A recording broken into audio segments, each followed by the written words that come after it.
जो सबसे बड़ा लड़ाई का कारण है वो है चुनाव।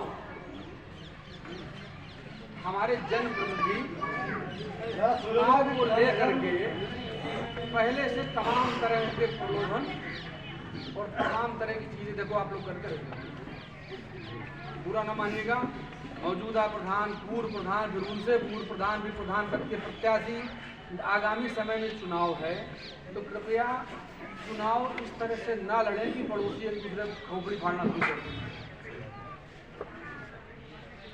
जरा सा मारपीट होती है तो एक पक्ष घायल रहता है और दूसरा पक्ष कान कटाने के लिए 326 के लिए तैयार रहता है। अगर आप एक मिनट अंतर समीक्षा कर लीजिएगा, वो भली बात सोच समझ लीजिएगा कि हर एक प्रार्थना पत्र जो थाने पे प्राप्त होता है वो बिना छेड़छाड़ के और बिना अंग भंग का नहीं मिलता है। या तो उसमें 326 मिलेगा और या फिर महिला के साथ छेड़छाड़ मिलेगी। तो कम से कम माध्यमों से कुछ ऐसा नहीं पता चला कि कोई इस तरह के विवाह उत्पन्न हुए हो। और इससे आगे अगर नहीं हुआ है तो बहुत अच्छी बात है, आगे बनाए रखिए। आज तक के इतिहास में सीधा सीधा पब्लिक और पुलिस का मैत्री भाव का संबंध है कि बिचौलियों को बिल्कुल एक साथ खड़ा कर लेंगे। कोई समस्या है किसी भी व्यक्ति को तो गांव के किसी नेता, सरपंच, प्रधान की जरूरत नहीं पड़ती है। डायरेक्ट आप पुलिस से मिल सकते हैं, अपनी शिकायत नोट करा सकते हैं और आपकी शिकायत पर तुरंत अमल किया जाएगा। ऐसा इस सरकार में एक नियम और कानून बनाया गया। तो आप सभी लोगों को पुलिस से डरने की जरूरत नहीं है, क्योंकि पुलिस तो स्वयं करके आपके द्वार पर आई है और कहने के लिए आई है। अगर कोई समस्या है तो आप हमसे आकर के मिलें और अपनी समस्या बताएं।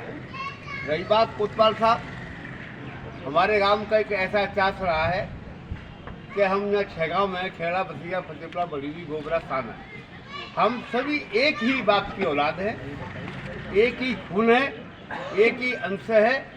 और हमारे पूर्वजों और आज तक हम लोग प्रयास भी करते हैं और भाईचारा भी बनाते हैं। न कोई यहाँ हिंदू मुसलमान का मामला है, कभी कभी छोटी मोटी घटनाएं घटी हैं तो हम दोनों भाइयों ने यानी हिंदू मुसलमान ने बैठ कर उसकी समस्या का समाधान करा है। और जहाँ किसी से दुर्भाग्य होता है तो हिंदू मुसलमान का साथ देता है और हिंदू के साथ अगर कोई मामला बनता है तो मुसलमान हिंदू का साथ देता है, क्योंकि रक्ति एक है, खूनी एक है। अब थोड़ा सा समय का परिवर्तन है। नई जनरेशन में कुछ विवाह, चंद विवाह दोनों तरफ से अभी इस चीज़ों से अनभिज्ञ है कि कानून क्या होता है।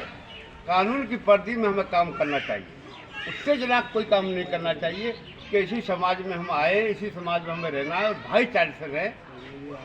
यही मेरा आपसे ग्रामवासियों से निवेदन है कि विवाद तो चलते आए और चलते रहेंगे, लेकिन भाईचारे को ख़त्म मत करो। एक दूसरे से मिलना जुलना रहना चाहिए।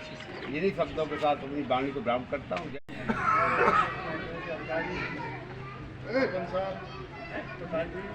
और मेरे युवा साथी और मैं आप सभी से ये कहना चाहूँगा कि आज के समय में जो एक अपराध जो नया चल रहा है वो सोशल मीडिया का भी अपराध है, जो कि युवा उससे अनभिज्ञ है। सोशल मीडिया की जो एक अपराध है उससे ज़्यादातर जो युवा हैं वो अनभिज्ञ हैं और किसी न किसी लालच में आकर वो फंस जाते हैं। जैसे कि आपको एक मैं उदाहरण देता हूँ, जैसे व्हाट्सएप पे कभी कभी क्या होता है कि कोई महिला के रूप में कोई आपसे व्हाट्सएप पे बात करने के लिए कहती है महिला, बहुत ध्यान से सुनिए, और वो महिला बात करने के लिए कहेगी, आपको लुभाएगी और आप उसके लालच में फंसकर आप कुछ गलत हरकत करने का प्रयास करते हो। आपका स्क्रीनशॉट ले लेगी, आपकी वीडियो बना लेगी, आपकी वीडियो बनाएगी। इसके बाद क्या होगा, स्क्रीनशॉट बना के आपके पास भेजेगी और बोलेगी आपसे कि मुझे 10,000 चाहिए।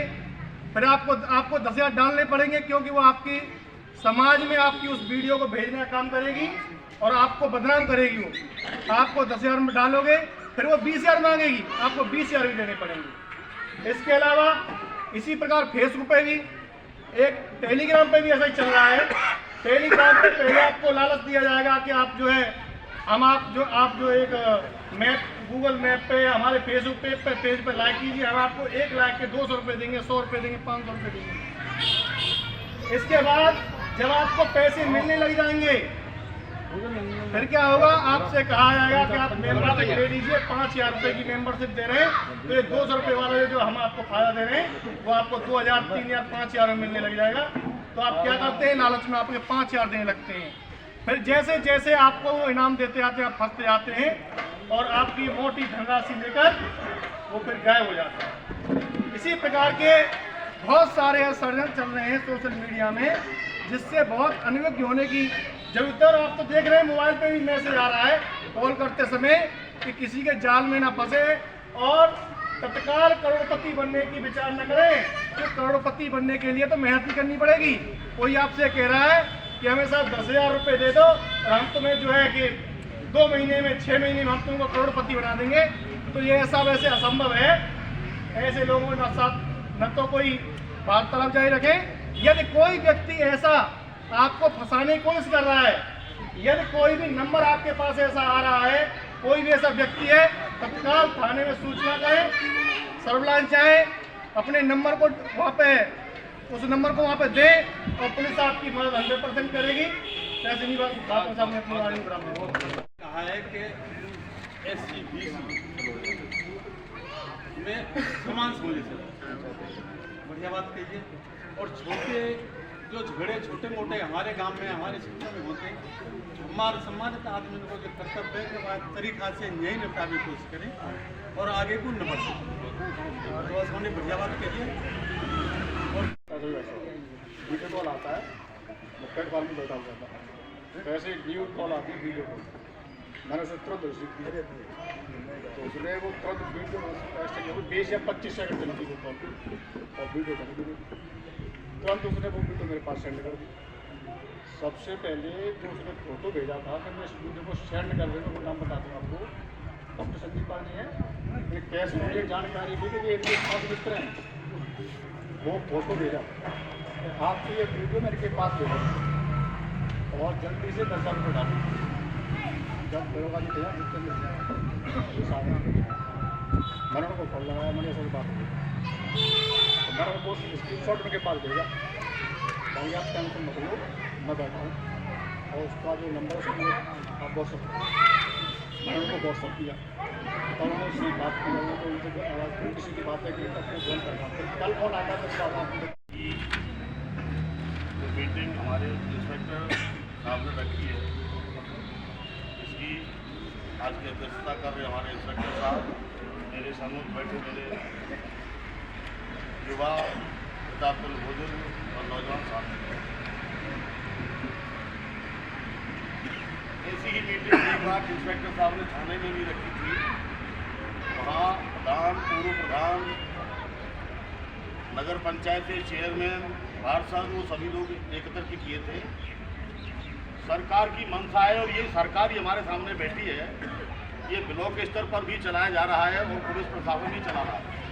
सरकार आपके द्वार, ये सरकार आपके द्वार आई है और ये समझाने के लिए इंस्पेक्टर साहब ने बहुत अच्छी बात पहले कहा है कि अगर गाली हमें पसंद नहीं तो हमारे द्वारा अगर दी गई गाली किसी सामने वाले को भी पसंद नहीं होती। कोई अगर हमें दुख पहुंचाता है तो हमें कितना कष्ट होता है और हमारे द्वारा किसी को दुख पहुंचाया जाएगा तो उसको कितना कष्ट होगा। पुलिस जो है वो गांव खुला बनेगा।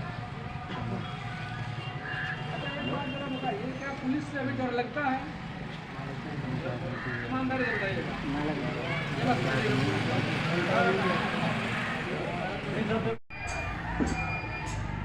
मीटिंग का उद्देश्य क्या पता है? हमारे चौकीदार साहब ने बताया, आप सबसे नहीं बताया है। मीटिंग का जो उद्देश्य है, जो एजेंडा है, वो है ग्रामीण पुलिस शिष्टाचार संवाद नीति। थोड़ा बड़ा हो जा रहा है क्यों? ग्राम प्रधान को ग्राम का प्रथम व्यक्ति माना जाता है, माना जाता है ना। तो अब हमारे गांव के प्रथम व्यक्ति ये संदेशा दे दें कि क्या पब्लिक को संदेशा दे दें कैसे। मैं तो पब्लिक तो जीप प्रार्थना कर रहा हूँ, झड़ो मत अच्छे काम करो और बढ़िया काम करो, काबू दूर नहीं पड़ेगी, ये तो आगे ना पुलिस। दूसरा धन्यवाद मैं अपने समाज की, अपने गांव की पब्लिक को भी देना चाहूँगा। बिना बुलाए और कुछ बुलाए सब इकट्ठे हुए। मैं निवेदन इतना ही करना चाहूँगा, प्रधान जी ने कहा या जमील प्रधान जी ने कहा या सारी बात तो केदारी पहलवान जी स्वयं भी कह दी, गाँव में भाईचारा बनाए रखें, ये हमारा निवेदन है, यही आपसे विनती है।